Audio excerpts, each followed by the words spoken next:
Beleza, pessoal? Vamos dar continuidade aí ao nosso estudo de bioquímica clínica dentro do curso de Laboratório Clínico 3, Biomedicina, oitavo período.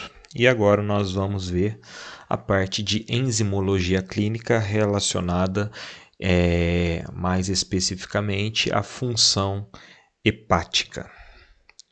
Só confirmar aqui se está gravando, está gravando. Vamos lá então. Então, pelas definições, né, a enzimologia clínica é o estudo das principais enzimas que participam de diversos processos em diferentes órgãos.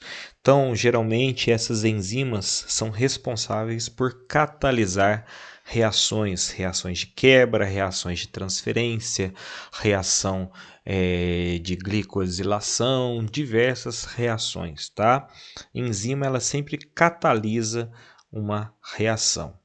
Então, a enzima ela é como se fosse, no ponto de vista laboratorial, um indicador que cada célula de determinados órgãos possui na enzimologia clínica. Então, as células do fígado têm aquele grupo de enzimas. As células do coração têm um grupo específico de enzimas. As células pulmonares, um grupo específico de enzimas. E quando a gente estuda enzimologia, o que a gente procura? Nós procuramos aumento substancial dessas enzimas que indicam que o tecido foi lesado. Por quê? Porque quando o tecido é lesado, o rompimento da estrutura celular de um tecido libera a enzima que é específica desta célula para fora da célula. Isso faz com que essa enzima possa ser detectada em maiores quantidades no sangue. Então, este que é o princípio da enzimologia laboratorial, a busca, tá, por situações onde você tem um aumento patológico de enzimas no sangue decorrentes à lesão específica de tecidos aonde essas enzimas são presentes. Então, com isso, nós vamos levar toda a base de enzimologia, tá certo? Cada célula vai ter o seu grupamento de enzimas específicas. Então, as células do tecido hepático têm o seu grupamento, as células do tecido cardíaco, as células do tecido cerebral e por aí vai. A partir disso que nós vamos tomar aí o conhecimento dessa enzimologia e os seus significados clínicos principais. Então, essas enzimas são proteínas específicas com função de acelerar reações químicas, diminuindo gastos energéticos, metabolismo proteico, hidrólise, transporte, enfim, fazem diversas funções. Então, quanto às funções, nós temos aquelas enzimas redutoras, também conhecidas como oxirredutase, que promovem a retirada de um elemento químico por oxidação ou redução. É uma coisa que não precisamos entrar em detalhes aqui. Tem as hidrolases, aquelas enzimas que causam a quebra, tá, de determinados elementos, como a amilase, que faz a quebra do amido, tá? Participa do processo de digestão, as peptidases que quebram os peptídeos, né, que estão relacionados ao processo de digestão de proteínas. Então, as reações de hidrólise são reações de quebra, principalmente em processos metabólicos, onde nós precisamos absorver essas substâncias de formas menos complexas do que quando nós ingerimos. Então, essas enzimas estão muito ligadas nesse aspecto. As transferases, que realizam reações de transferências entre elementos substrato, que transporta, por exemplo, um metal absorvido para um órgão que precisa utilizar esse metal, como por exemplo a medula óssea que precisa do ferro, tá? Então, estão aí vários exemplos. O TGO, por exemplo, que é a transaminase glutâmica oxalacética, também conhecido como aspartato transaminase, AST. O TGO é uma enzima que é responsável por transportes, né, dentro do fígado, tanto o TGO quanto o seu irmão TGP, que são conhecidos ambos como as transaminases pirúvicas e a transaminase oxalacética. Então, TGO e TGP. Isso aí, quem ficar na parte laboratorial vai ter um contato íntimo todo dia com esses tipos de enzimas e deve saber interpretar justamente a relação delas com o processo agudo e crônico no fígado, que elas se comportam de maneira diferente. Então, com relação à enzimologia hepática propriamente dito, nós vamos ver aqui um pouquinho do metabolismo, da síntese proteica, regulação metabólica dos lipídios, carboidratos e proteínas no fígado, as reservas, a função endócrina que seria a função excretória, né, de excreção de enzimas hepáticas, função imunológica importante que o fígado tem como defesa do nosso organismo e a formação e secreção de bile, que seria um processo digestório, tá? Então, no hepatograma consiste justamente a dosagem e determinação quantitativa de diversos componentes intracelulares hepáticos que podem, de certa forma, indicar uma eventual situação de lesão dessas ou diminuição, perda da função dessas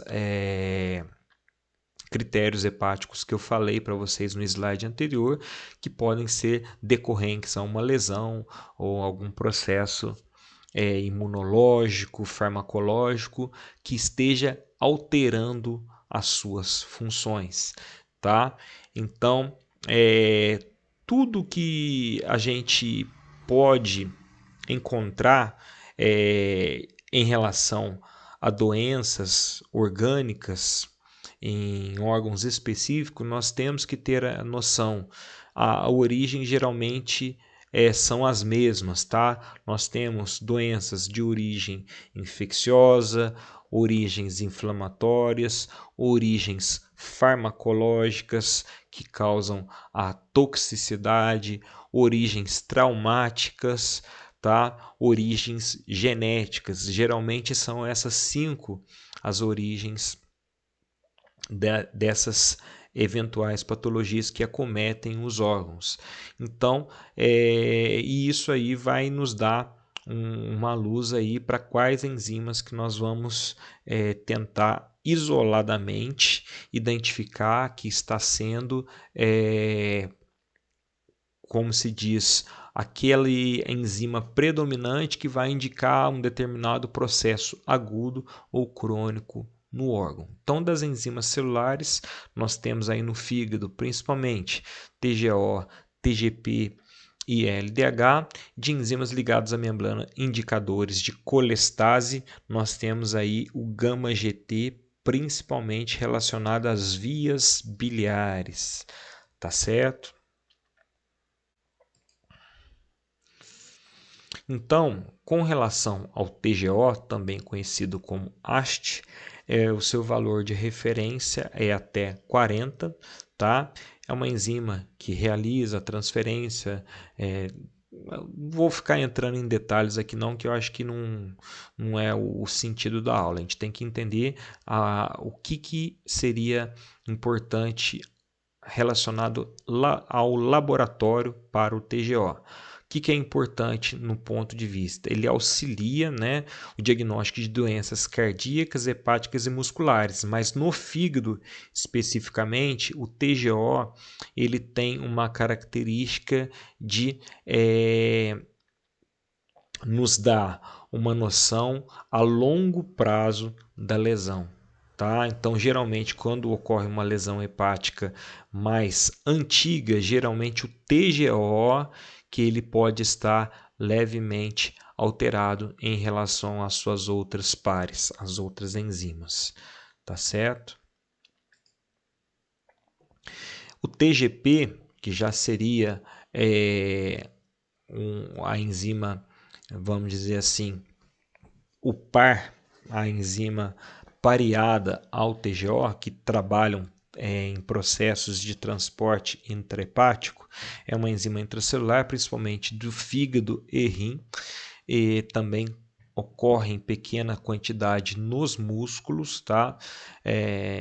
Por isso também ela é utilizada para visualização, evidenciar lesões musculares, tá? Inclusive lesões cardíacas, faz parte do processo de transportes e tem uma alta especificidade para o fígado, principalmente relacionado a quadros agudos, tá? Enquanto o TGO ele relaciona-se mais a quadros crônicos, o TGP é uma enzima hepática que tem uma maior relação a quadros que afetam o fígado de forma aguda. Então, geralmente, hepatites infecciosas, como hepatite A, hepatite B, hepatite tóxica de origem medicamentosa, tá? Hepatites decorrentes a outras órgãos como pancreatites, a própria cirrose, já que seria um processo de fibrose hepática decorrente à cicatrização do tecido constantemente lesado, vai levar a esses altos níveis de TGP. Tá? Então, o TGP ele está bem relacionado a quadros agudos no fígado, enquanto o TGO ele já é indicativo de quadros com o aspecto mais crônico, tá? Então existe até uma curva né, aonde se faz a dosagem do TGO e do TGP em quadros, por exemplo, de hepatite, para você ter uma noção daquela pessoa, porque hepatite, principalmente hepatite C, ela tende a ser uma característica crônica, a pessoa ela tem que fazer um tratamento, mas ela fica ali portadora por anos da hepatite e isso aí pode causar um processo de agressão no fígado e você controla justamente através do TGO e do TGP. Tá? Já na hepatite B, você tem uma curva típica do momento da infecção, da fase aguda, que geralmente a hepatite B ela é menos crônica do que a hepatite C, então você vai ter ali um pico do TGP e depois um platô aonde ele vai ficar em equilíbrio com o TGO. Então, seria mais ou menos essa a manifestação dessas enzimas, tá? Já o gama-GT é uma enzima também que serve para modulação da função hepática, tá? Principalmente relacionado ao ramo das vias biliares, tá? E o gama-GT ele tem alta relação com processos de colestase, que seria obstruções hepáticas e obstruções de vias biliares, como vesícula biliar. O gama-GT também tem uma particularidade muito interessante, que é uma enzima que tem uma alta relação com alterações envolvendo ingestão alcoólica. Tá? O gama-GT é uma enzima que ela é alterada com facilmente através da ingestão alcoólica. E antigamente era até utilizada como indicadores ocupacionais, tá? Para determinados tipos de trabalho que não poderia haver a utilização prévia de álcool, tá? Então se fazia o gama GT, isso aí bem lá atrás, tá? Para ver se o gama GT tivesse alterado, que poderia indicar que aquela pessoa utilizou álcool, que ela estaria então inapropriada ao exercício da função naquele momento. Então é indicado que para a dosagem do TGP fique pelo menos 72 horas sem a utilização do álcool, tá? Então o gama GT é uma enzima aí de origem hepatobiliar que atua na transferência de aminoácidos através das suas membranas celulares, aumenta em doenças hepáticas, em doenças pancreáticas, em quadros de intoxicação por droga, principalmente o álcool, presente também no carcinoma hepático e tratamento com barbitúricos, que é o Gardenal, que é um medicamento anticonvulsivante. Esses medicamentos anticonvulsivantes levam a lesões hepáticas a longo prazo, tá? Da mesma forma que nós temos lá os anti-inflamatórios que afetam os rins, medicamentos barbitúricos, eles têm esse potencial aí, são chamados de indutores enzimáticos, tá?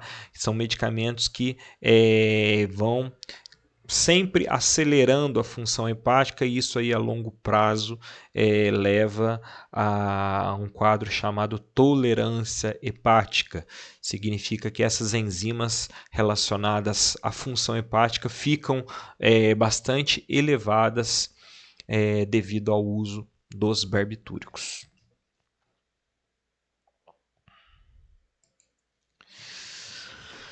Continuando aqui, nós temos uma outra enzima hepática aí, chamada fosfatase alcalina, tá?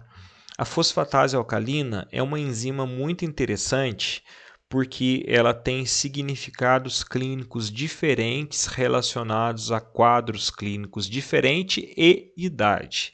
Isso aí eu falei lá, acho que uma das primeiras aulas lá do 7º período para vocês. A relação da fosfatase alcalina, que ela é muito alterada em crianças e geralmente normal em adultos. Mas por quê? Porque a fosfatase alcalina, ela é uma enzima que ela tem uma particularidade, que ela está presente em altos níveis no fígado e também está presente em altos níveis no processo de osteossíntese. O que seria isso? Seria durante o desenvolvimento ósseo, e isso ocorre na criança, certo? Então, a criança, quando ela está desenvolvendo seu crescimento, os níveis de fosfatase alcalina dela estarão bem altos devido à atividade de osteogênese e osteossíntese para fazer justamente o desenvolvimento da criança estar ativo. Então, o valor de referência aí no adulto da fosfatase alcalina é de 38 a 126 unidades por litro. É uma enzima que é encontrada no fígado, no intestino, nos ossos, na placenta. Atua aí no transporte dos lipídios do intestino e no metabolismo de cálcio nos ossos, tá? Então, você pode ter essa hipofosfatemia em doenças como raquitismo, são doenças que causam deformidades ósseas em geral, hipotireoidismo, doença celíaca, que é uma doença intestinal que causa má absorção de vários elementos. Isso aí leva à diminuição dessas enzimas. Beleza? Hiperfosfatemia, já que seria o inverso, um aumento da fosfatase alcalina, você já teria em doenças genéticas como a doença de Paget, hipertireoidismo, hiperparatireoidismo, câncer de próstata, icterícia obstrutiva já seria uma causa intrahepática, que é o que nós estamos vendo aqui com uma maior atenção, casos de tuberculose, tá? E leucemia, principalmente a leucemia mieloide, tá bom? Então essas seriam as causas de aumento da fosfatase alcalina. E aquilo que eu falei para vocês é importante saber que a fosfatase ela não é específica apenas de um órgão, não é? Ela pode ter essa variância relacionada à parte de tecido, né? Ela pode estar presente tanto no tecido hepático quanto no tecido ósseo, e ela tem essa diferença relacionada à idade devido à sua ação, principalmente na osteogênese e a osteossíntese.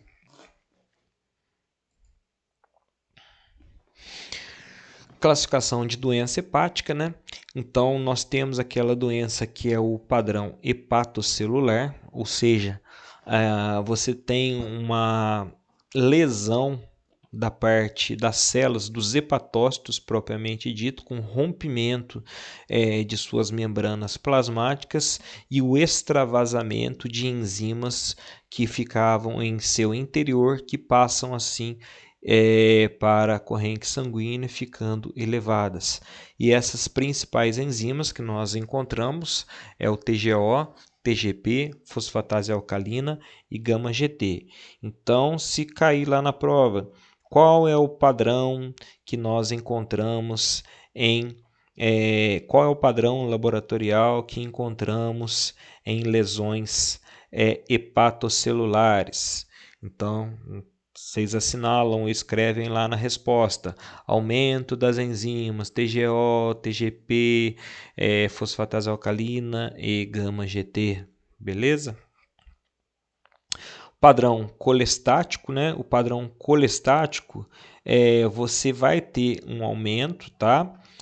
O padrão hepatocelular, desculpe, esse aumento vai ser desproporcional. Tudo vai estar aumentado, mas o TGO e o TGP, ele vai estar superior, vai estar tudo aumentado, mas as duas que são mais específicas para os hepatócitos, eles vão estar aumentados de forma desproporcional em relação à fosfatase alcalina e o gama-GT. Beleza?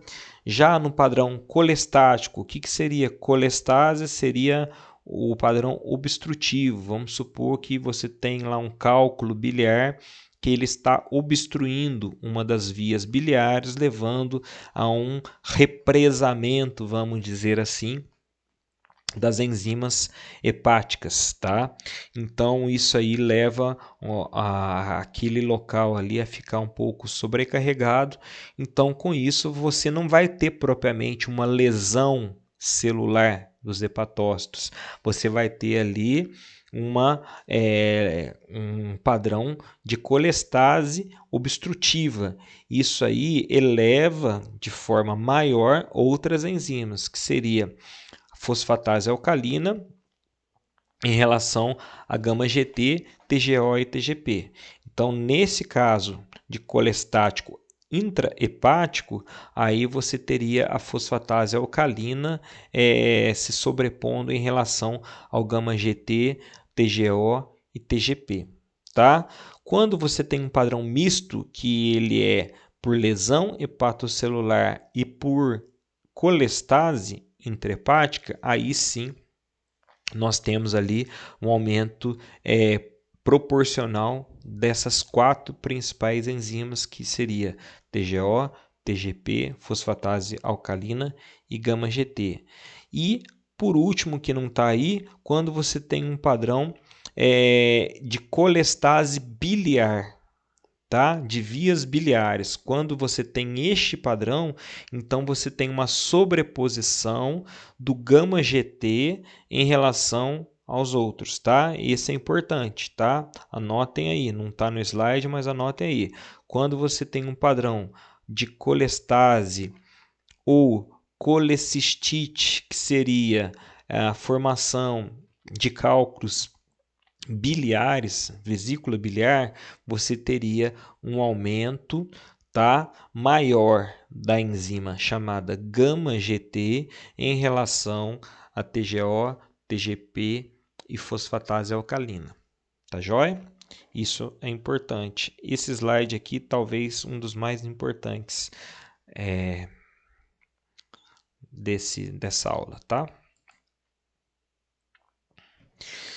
Então, as alterações de rotina hepática mais comuns são TGO, TGP, hepatopatia. Nossa, esse slide aqui ele ficou desconformado. Nas hepatopatias agudas, deixa eu tentar, não consigo arrumar ele aqui. Ele desconfigurou na hora de montar aqui a aula.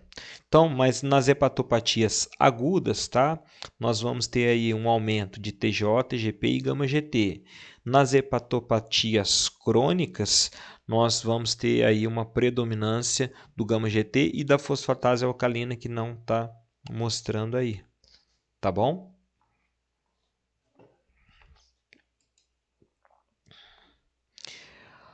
Rotina, continuando aqui na enzimologia clínica, nós temos aí a parte que estuda o pâncreas, que faz parte aí do sistema porta-hepático, né? No metabolismo hepático, o pâncreas ele tem ali uma grande ligação também, porque o pâncreas ele tem uma função endócrina, né? Produção de hormônios, como insulina, glucagon e também produção de enzimas digestivas que vão ser lançadas ali no duodeno, justamente para permitir a quebra desses nutrientes para ser absorvidos através da corrente das vias mesentéricas, principalmente, que vão ser direcionadas ao fígado para serem metabolizadas, tá? Então, a rotina pancreática nós temos ali como principal indicador que seria a amilase, tá? São hidrolases que degradam complexo de carboidrato, o amido, né? Então, com origem principalmente no pâncreas e em glândulas salivares e fígado. Então, por exemplo, se você tem uma cachumba, a cachumba ela afeta justamente glândulas salivares, tá? E as parótidas. Você tem então um aumento de amilase. Por quê? Porque o tecido ali vai estar lesado. Se você tem uma pancreatite medicamentosa, as células do pâncreas vão serem afetadas, vai liberar a sua enzima predominante, que seria a amilase, que é uma enzima específica, né? E vai também manter seus níveis aumentados, indicando que você tem uma pancreatite. E muitas vezes sintomas abdominais, de desconforto, má digestão, é confuso você determinar se é de origem pancreática ou se é de origem hepática, tá? Uma má digestão para um mau metabolismo, entendeu? Por exemplo, você está com dificuldade de digestão de um determinado alimento lá, ou então você está com dificuldade de metabolizar um determinado medicamento. Você fica meio complexo o diagnóstico para ver se é de origem hepática ou se é de origem pancreática. Então você dosa aquele complexo de enzimas, né, principalmente TGO, TGP, gama-GT e fosfatase alcalina, para saber se é fígado. Em paralelo, você dosa a amilase e a lipase, que é uma outra enzima também presente no pâncreas. Então, se você tem alteração de amilase e de lipase, significa que pode ter algum problema relacionado a pâncreas. Beleza? A hipoamilasemia, que significa baixos níveis, baixa função da enzima amilase, está relacionada à insuficiência pancreática. Isso aí leva a pessoa a ter uma deficiência na digestão de amido, tá? Também está relacionada a quadros de diabetes, porque a diabetes ela já é muitas vezes por deficiência do pâncreas que não produz a insulina. Então, se ele não está produzindo insulina, pode ser que ele esteja com a sua função comprometida. Algumas hepatopatias graves, ela tem como reflexo quadros de pancreatite, síndrome de Down, queimaduras,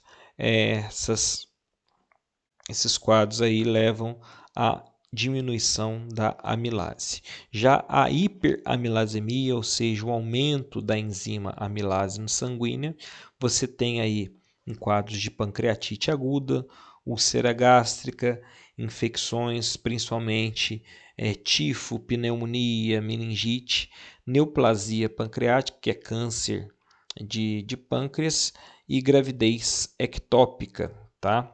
Isso aí indica possivelmente uma gravidez ectópica também. Continuando aí com a parte do pâncreas, as lipases, né? Que, como eu falei, o grupo do pâncreas ele tem como marcador a lipase e a amilase. A lipase, o valor de referência dela é de 23 a 300 e são enzimas capazes de quebrar principalmente os triglicerídeos em ácidos graxos mais glicerol, tá?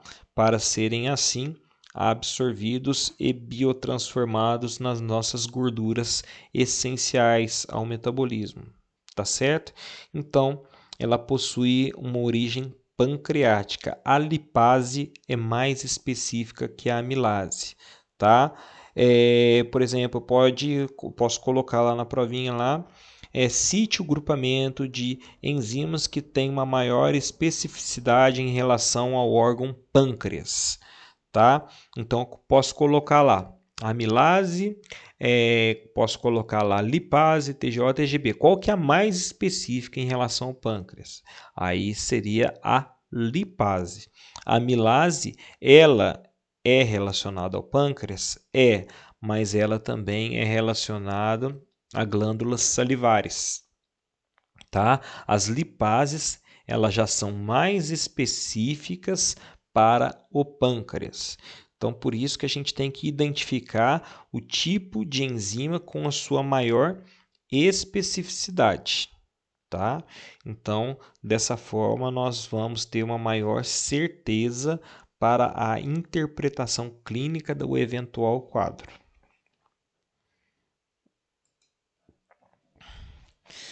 Continuando aqui, com a hipolipasemia, nós temos aí quadros de disfunção pancreática, final de gravidez, tuberculose e diabetes. Geralmente você tem baixa produção de lipase nessas ocasiões. Isso significa que possivelmente pode estar ocorrendo alguma dessas doenças. Já ao contrário, quando você tem altos níveis de lipase, possivelmente você pode estar desenvolvendo uma pancreatite aguda ou uma pancreatite crônica já instalada, icterícia hepática, cirrose, úlcera duodenal ou mesmo litíase, que seria formações de cálculos, tá certo? Cálculos pancreáticos. Passando aqui. Então, as doenças pancreáticas mais importantes que nós temos é a pancreatite aguda e a pancreatite crônica e o carcinoma hepático, tá? Então, o pâncreas é um órgão muito... O pessoal não dá tanta importância ao pâncreas, mas é um órgão que é impossível viver sem ele, tá? Então, quando você tem algum acometimento do pâncreas, geralmente é bem grave. Porque, primeiro, que o pâncreas é responsável, é o órgão matriz do nosso metabolismo glicêmico, né? Ele que vai produzir ali a insulina e o glucagon, tá? Que vai ser essencial ao nosso metabolismo glicêmico, conforme nós vimos na aula passada. O pâncreas é um órgão que tem difícil regeneração, é um órgão pequeno, é um órgão glandular, então quando você tem uma neoplasia pancreática, ela é bastante agressiva e ela geralmente evolui para óbito rápido, tá? E outros quadros também que afetam o pâncreas de forma bem grave seria a parte medicamentosa, tá? Muitos medicamentos causam pancreatite tóxica. Antigamente nós tínhamos uma grande prevalência, tá? No coquetel utilizado para combater o HIV de quadros de pancreatite medicamentosa. Isso aí era bastante complicado porque muitas vezes impedia o paciente HIV positivo de manter o tratamento e levava ele precocemente a adquirir infecções e passando a óbito. Hoje, com a inovação do tratamento dos antirretrovirais, os medicamentos, hoje você tem uma dose terapêutica mais segura, com menos efeitos colaterais e menores potenciais para causar essas pancreatites medicamentosas, principalmente relacionado ao tratamento do HIV, tá? Pancreatites agudas, o aumento da amilase da lipase sérica é significativo no início da doença, tá? Então você tem um pico de amilase e de lipase e a progressão da doença é caracterizada pelo aumento da amilase, podendo chegar a ser encontrada até na urina. Aí já significa que o pâncreas realmente está indo de mal a pior. Bom, em pancreatites crônicas é comum ocorrer insuficiência enzimática, principalmente diminuição de lipase, por ser uma molécula de grande peso molecular. No carcinoma do pâncreas ocorre também insuficiência enzimática, mas se distingue das demais e apresentar um aumento da amilase na urina, que é identificado pela dosagem de amilase na urina. Tudo aqui eu já toquei. Essa parte aqui de enzimologia cardíaca eu vou entrar depois do intervalo, tá? Então vou gravar até aqui, vamos fazer aí um intervalo, 5 para as 9, a gente volta a falar aí, beleza? Preciso molhar a garganta aqui, vocês precisam descansar um pouquinho também da minha voz, beleza? Então até daqui a pouco, valeu!